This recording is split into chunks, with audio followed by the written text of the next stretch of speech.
Afternoon बेटा आज हम अतिशयोक्ति अलंकार करेंगे। हमारे सिलेबस के अकॉर्डिंग यह लास्ट वाला अलंकार है।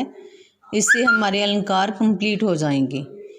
अतिशयोक्ति अलंकार क्या होता है? अतिशयोक्ति शब्द का अर्थ है किसी बात को बहुत अधिक बढ़ा चढ़ाकर वर्णन करना।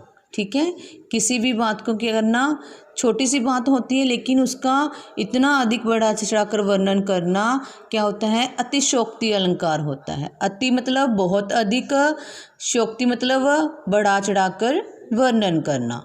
जब किसी बात को, किसी विषय को क्या करते हैं, बहुत ही अधिक बढ़ा चढ़ाकर वर्णन करते हैं तो उसे अतिशयोक्ति अलंकार कहते हैं।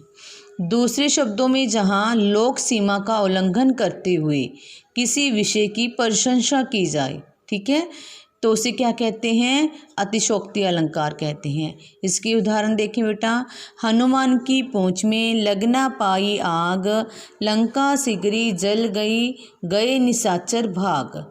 इसमें क्या कहा गया है कि जो हनुमान की पूंछ है उसमें क्या है? आग लगी भी नहीं। ठीक है, जो सारी लंका है वह जलकर राख हो गई। और जो निशाचर हैं, निशाचर मतलब राक्षस हैं, वह क्या है? भाग गए हैं। ठीक है, बिना ही पूंछ मतलब क्या है? बिना ही पूंछ में आग लगाए लंका जल गई। ठीक है, यदि हनुमान जी की पूंछ में आग लगी होगी फिर ही लंका जली होगी, लेकिन उन्होंने इस बात को क्या है? बहुत ही अधिक बढ़ा चढ़ाकर वर्णन किया है कि हनुमान जी की पूंछ में अभी आग लगी नहीं कि लंका जल गई। दूसरी उदाहरण देखिए बेटा। पड़ी अचानक नदी अपार, घोड़ा कैसी उतरी पार। जो महाराणा प्रताप थे, मतलब क्या थे, जब वे रास्ते में जा रहे थे तो मतलब क्या थे, एक नदी आई। जो नदी थी वो क्या थी? बहुत ही बड़ी थी।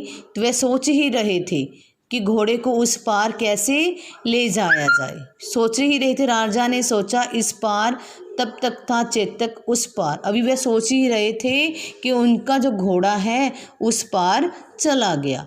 ठीक है, घोड़े का उस पार चले जाना है ना, सोचते सोचते चले जाना, यह भी क्या है? अतिशयोक्ति अलंकार है। ठीक है, भी मतलब उनका जो कार्य है सोचने से पहले ही क्या हो गया? कंप्लीट हो गया, पूरा हो गया। इस बात को क्या किया गया है? बहुत ही अधिक बढ़ा चढ़ाकर वर्णन किया गया है, इसलिए यह अतिशयोक्ति अलंकार है। ठीक है बेटा, आज हमारा जो अलंकार टॉपिक है वह कंप्लीट हो गया। आप इसी की क्या करोगे? अच्छे से रिवीजन करोगे।